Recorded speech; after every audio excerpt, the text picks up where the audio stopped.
안녕하세요. 호랑이 형님 리뷰하는 호랭박사입니다. 호랑이 형님 2부 211화 각자의 위치에서 편 리뷰를 시작하겠습니다. 이번 화는 그간에 벌어졌던 사건들을 한 타임 마무리하는 느낌으로 진행됐습니다. 먼저 흰눈썹과 빠르의 첫 대결이 일단락이 됐는데 결과적으로는 흰눈썹의 왼쪽 다리만 잘린 셈이 됐죠. 고획조와 흰눈썹에게 납치됐던 아비사는 무사히 구다국으로 돌아왔고요. 가오리도 정신을 차렸습니다. 함흥으로 이송됐었던 추이와 일영도 살짝 등장했는데요. 마치 큰일을 앞두고 잠시 동안 평화가 찾아온 느낌이에요. 오늘은 제 의식의 흐름대로 리뷰를 진행해보겠습니다. 첫 장면은 빠르 쪽의 근황부터 시작합니다. 왕눈이와 부하범들이 부상당해서 기절해 있던 빠르를 흰눈썹과 난조, 여희로부터 극적으로 구해냈죠. 빠르는 흰눈썹에게 불을 직방으로 맞고 나서 경직됐었던 그 자세 그대로 지금도 기절해 있네요. 가오리가 있었더라면 진작에 사회복지사 스킬을 발휘해서 싹 치료해놨을 텐데 안타깝게도 가오리는 지금 요양 중입니다. 그래서 아비사가 대신 출동한 것 같은데요. 강한 타격을 받았던 머리와 등 부분에 상처가 있는지 약초를 바르고 그쪽을 붕대로 감아놓은 것 같습니다. 부하범들이 어디선가 약초를 물어온 것 같네요. 치료받고 있는 빠르를 사업장에서 도망쳐온 새끼 짐승들이 지켜보고 있습니다.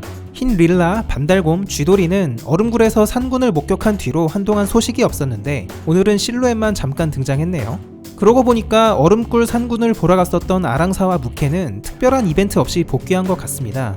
일영애 씨가 얼음굴 산군의 상태를 확인하러 왔을 때 몰래 숨어서 달달달 떨고 있던 장면이 나왔었죠. 일영의 방어막을 피해서 들어간 것도 신기했는데 어떻게 나온 건지 모르겠네요. 저는 아랑사와 무케가 혹시 산군을 빠르로 착각해서 자꾸 들락날락하나 싶었는데요. 이제 빠르가 돌아왔으니까 빠르에게 얼음굴 범의 존재를 귀뜸해 줄 것 같기도 합니다. 왕눈이도 무케를 찾으러 갔다가 산군을 목격한 것 같은 정황이 있었기 때문에 조만간 빠르가 얼음굴 산군과 접촉할 가능성도 있을 것 같습니다. 한편 빠르는 무케의 무지막지한 꾹꾹이 덕분에 정신을 차렸습니다. 부하범들도 달라붙어서 온몸을 주물러주는 모습이 흐뭇한데요. 빠르는 과연 자신이 정신을 잃었을 때 일어난 일들을 기억하고 있을지 궁금합니다. 강력한 불에 맞았는데 자신은 되려 몸에 끄을림 하나 없고 흰눈썹은 부상을 당해서 새들이 데리고 갔으니까 이상하다고 생각할 것 같은데요. 이번 이벤트를 통해서 자기 몸속에 살고 있는 불의 씨앗을 인식했을지 지켜봐야 될 것 같습니다. 정신 차린 빠르를 뒤로 하고 아비사와 무케는 함께 마을로 돌아가는데요. 다시는 새들에게 납치되는 일이 없도록 경비가 엄청나게 삼엄해졌습니다. 일단은 강력한 무케가 아비사를 보호하고 있고 마을에 들어가기 전까지는 다른 범들이 주변을 경계하면서 철통같이 방어하고 있죠. 다들 빠르 밑에서 통나무 메고 수련들 했다고 뭔가 예전에 비해 늠름해진 모습이네요. 마을 안에서도 당분간은 무케가 아랑사 아비사 곁에 머물면서 지켜주지 않을까 싶어요. 이제 흰눈썹 입장에서는 흰머리 아이들을 납치해오기가 더욱 어려운 상황이 됐습니다. 한편 마을로 돌아가는 아비사와 무케를 멀리서 바라보고 있는 범이 있는데요. 짙은 갈색의 어두운 털색이 인상적입니다. 이 범이 혹시 황맹일까요? 황맹은 흰산 안쪽으로 들어오지 못한다 혹은 꺼려한다는 언급이 있었는데요. 구다국이 있는 곳이 흰산 안쪽은 아니고 흰산 남쪽의 고원이긴 하지만 황맹이 직접 부하들의 행적을 쫓다가 여기까지 찾아오는 것이라면 스토리 진행에 큰 변수가 될 수 있을 것 같습니다. 부하들이 불타 죽은 흔적을 쫓아왔다가 어쩌면 흰눈썹과 빠르의 전투를 지켜봤을 가능성도 있죠. 아직까지는 황맹이 빠르의 적이 될지 우군이 될지 모르는 상황인데요. 만약에 황맹이 둘의 싸움을 지켜봤고 빠르가 산군의 형제라는 것을 눈치챘다면 저는 우군이 될 가능성도 있을 것 같아요.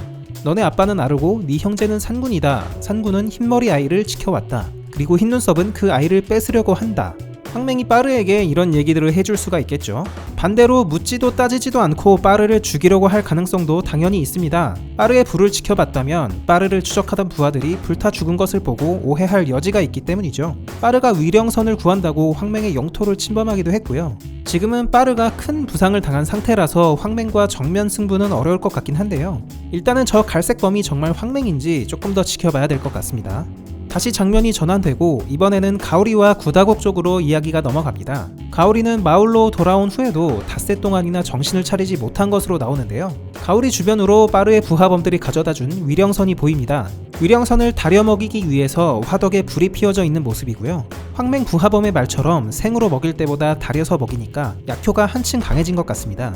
가오리는 기억도 못할 테지만 죽은 황맹의 부하범이 생명의 은인이 됐네요. 가오리가 깨어나자마자 마을 사람들이 몰려드는데요. 때마침 마을로 돌아온 아비사가 가오리와 드디어 극적으로 상봉합니다. 둘이 제정신으로 만난 것은 정말로 오랜만의 일이죠. 가오리가 박수를 찾으러 야인의 땅으로 떠났던 게 무려 추이가 뼈다귀에서 막 회복했던 시절의 일입니다. 그 후로 가오리는 야인들을 괴롭히던 서우도 잡고 불가사리도 만나고 구다국으로 돌아오는 길에 추이, 황유, 녹치도 구하고 추호하고 한판 싸우고 나서야 구다국으로 복귀한 거죠. 그러나 가오리가 돌아왔을 때 아비사는 고획조의 피를 맞고 시름시름 앓고 있어서 상봉을 못했습니다. 아비사가 흰눈썹의 최면으로부터 정신을 차렸을 때는 반대로 가오리가 고획조의 피 때문에 정신을 잃고 있었고요. 이제서야 긴 시간을 돌아서 극적으로 둘이 만나게 된 겁니다. 어린 것들이 눈물에 상봉을 하는데 비극적인 사건으로 이어지지는 않아서 다행인 것 같습니다. 한편 구다국 사람들은 무슨 일이 있는지 계속 웅성웅성 하는데요. 가오리와 함께 떠났던 구다국 왕이 돌아오지 않은 것을 두고 혹시 객지에서 돌아가신 거 아닌가 라고 걱정했던 모양입니다. 가오리가 잠꼬대로 새들의 습격을 받았다고 해서 더 걱정한 것 같은데요. 가오리야 워낙 괴물이니까 살아남았겠지만 구다국 왕은 평범한 인간이다 보니까 변을 당했나 보다 충분히 오해할 수 있는 상황이죠. 다행히도 이어지는 장면에서 구다국 왕이 무사히 살아있는 것으로 나옵니다. 가오리는 아비사를 잡아간 고획조들을 쫓아갔는데 구다국 왕은 대체 어디로 간 걸까 과거에 예측을 한 적이 있었는데요. 혹시 함흥으로 가서 추이에게 도움을 요청하는 거 아닌가 싶었는데 반은 맞고 반은 틀렸습니다. 구다국 왕이 함흥으로 가긴 했지만 추이는 여전히 정신을 차리지 못하고 아직도 치료 중이었죠. 구다국 왕은 아비사를 찾는 일을 도와달라고 할까 말까 고민하는데 추이의 치료 때문에 함흥 쪽 상황도 좋지가 않아서 도움도 청하지 못하고 무기력하게 지냈던 것 같습니다. 동복이와 구다국 왕은 치료 물품을 들고 추이를 치료하고 있는 깊은 동굴로 가려고 하는데요. 그때 흰눈썹의 종인 김설이가 나타나서 급하게 황유를 찾습니다. 과거 흰눈썹은 일영에게 흰머리 아이가 흰산에 있다는 얘기를 듣자마자 당장 황유를 불러오라고 김설이에게 지시를 내렸었죠. 김설이는 황유가 평양에 있는 줄 알고 거기로 갔다가 함흥까지 오느라고 시간이 더 걸린 것 같습니다.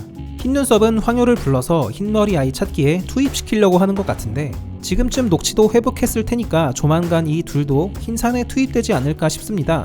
동복이와 구다국 왕이 동굴에 도착하니까 추이의 치료가 일단락이 됐는지 다들 모여서 쉬고 있는 모습입니다. 갑자기 발생한 고열 증상을 잡은 것 같은데 황유는 온몸이 흠뻑 젖은 채로 이제 고비는 넘겼다면서 한숨 돌리는 모습입니다. 도대체 어떤 고급 치료를 했길래 열을 잡았나 싶었더니 얼음같이 차가운 폭포물로 그냥 적셔버린 것 같죠.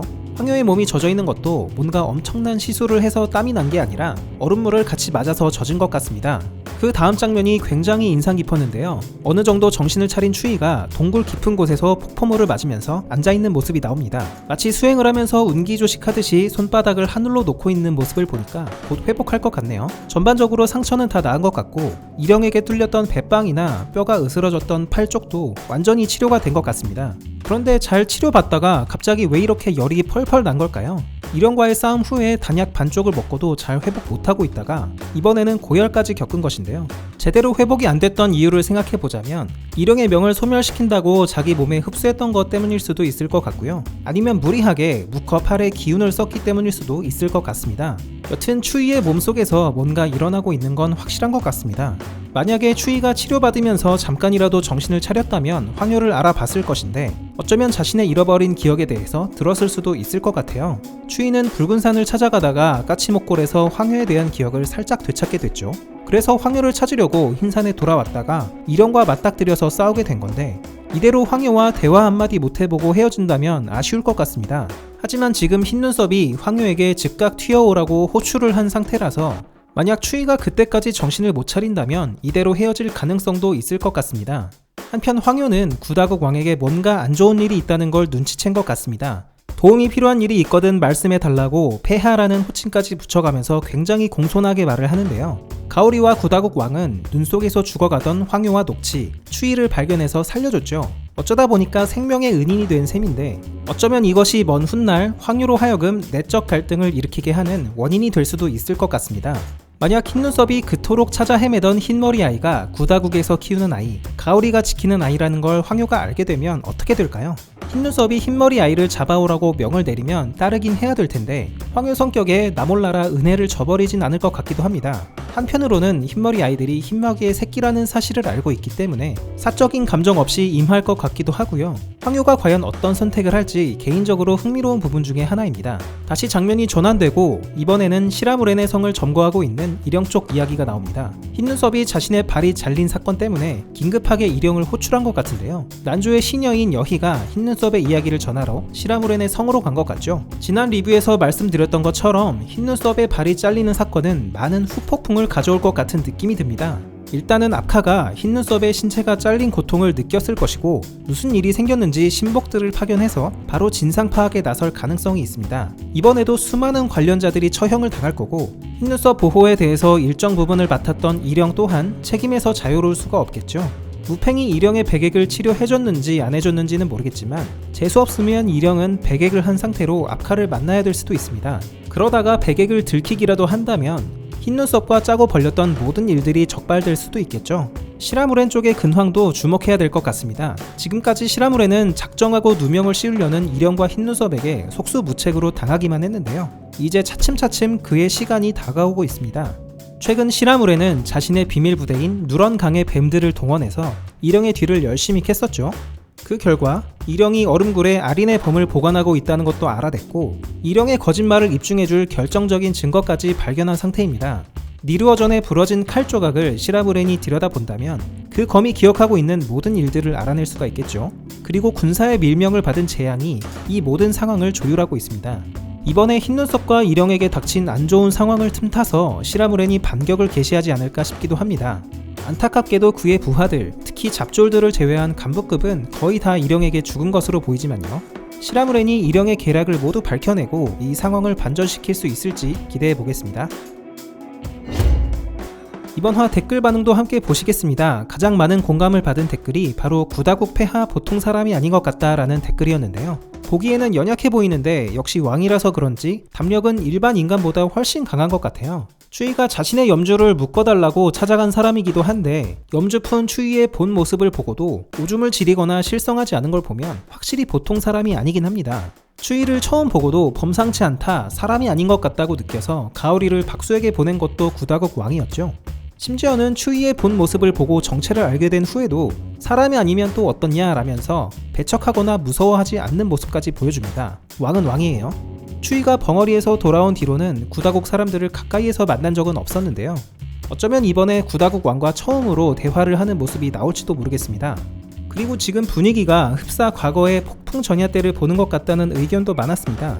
이번 화는 그동안 벌어진 사건들이 얼추 마무리되면서 숨고르기 한번 하는 느낌이고 이제 또 새로운 사건들이 엄청나게 터질 것 같다는 거죠. 지금 대기 중인 인물을 보자면 일영, 시라무렌, 흰눈썹, 추이, 빠르, 황맹, 황효, 옥치 정도가 될 것 같은데요. 여기에 산군으로 추정되는 괴력 수인도 등장한 상태입니다. 게다가 이제 압카의 재단은 완성이 되었고 머지않아서 즉위식이 시작될 예정이죠. 개인적으로 압카의 즉위식은 2부의 하이라이트 이벤트가 될 거라고 생각합니다. 1부 마지막에 처음 언급이 됐고 2부 내내 재단 공사에 대한 언급이 나오면서 계속 떡밥이 깔려왔죠. 압카의 즉위가 이번에도 되지 않으면 흰산을 파괴해버릴 수도 있다는 무팽의 언급도 나왔고요. 흰눈썹의 거사도 무조건 압카의 즉위식 이전에 치러야 합니다. 앞으로 벌어질 사건들이 압카의 즉위식에 어떤 영향을 줄지 지켜보면서 감상하는 것도 재밌을 것 같습니다. 오늘의 리뷰는 여기까지입니다. 이번 주는 제가 본업 때문에 시간이 없어서 업로드가 조금 늦었는데요. 다음 주부터는 정상적으로 토요일 오후에 업로드 하겠습니다. 호랭박사와 함께 호랑이형님 완결까지 보실 분들은 지금 구독을 눌러주세요. 감사합니다.